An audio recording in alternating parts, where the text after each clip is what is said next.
كمان ان الخمره مش حرام. الخمره مش حرام. عارفين بيعمل ازاي؟ ولا تقربوا الصلاه، ويقف هنا ويبتدي يشرح بقى. ولا تقربوا الصلاه، انتوا ليه مصعبين الدين الاسلامي؟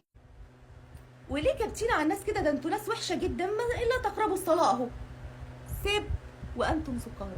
ساب وانتم سكارى. فجاه قال لك الخمره حرام بس اشربها، الخمره مش حرام بس اشربها وتوضى قبل ما تصلي. ده انت جميل. لا لا، الجديد بقى. المرأة ليه ما بتتجوزش 4 زي الراجل؟ فين الحرية؟